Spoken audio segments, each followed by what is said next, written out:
కానీ not only forest, ప్రతి మానవుడు ఆ బాబు పేరేమి విశ్వామిత్ర ఆడు రోజుకు ఒక మొక్క వేస్తారంట, 2 సంవత్సరాలు పట్టేస్తాడు.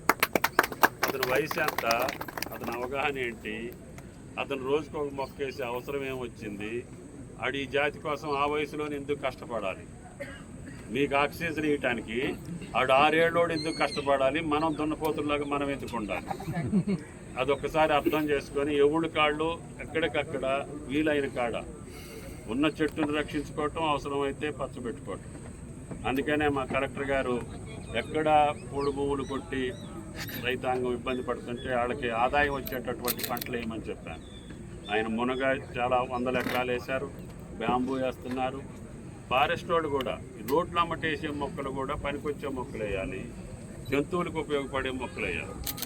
ఇప్పుడు అడవులన్నీ నాశనం చేసి కోతులన్నీ ఊళ్ళల్లోకి పంపించారు. ప్రజలందరికీ కష్టాలు వచ్చినాయి. కూరగాయలు వేసుకునే పని లేదు, ఇంట్లో ఉండే పరిస్థితి లేదు.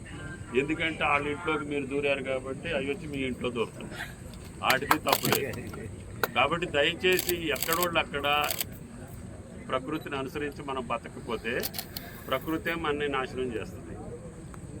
ఆ సత్యాన్ని గుర్తుపెట్టుకొని ఇప్పుడు మళ్ళీ ఈ వన మహోత్సవ సందర్భంగా కొత్తగూడెం జిల్లా అంటే అటవీ జిల్లా, అడవి బిడ్డల జిల్లా, అందరికీ అన్నిటికీ అవకాశాలు ఇచ్చేటటువంటి జిల్లా.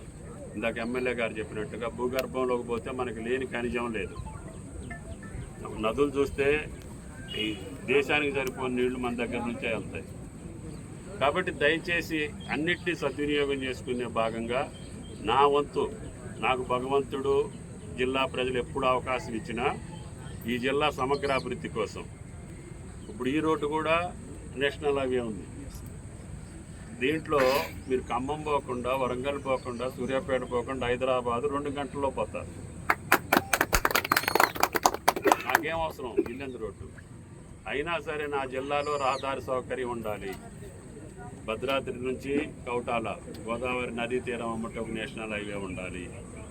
అదేవిధంగా హైదరాబాద్ నుంచి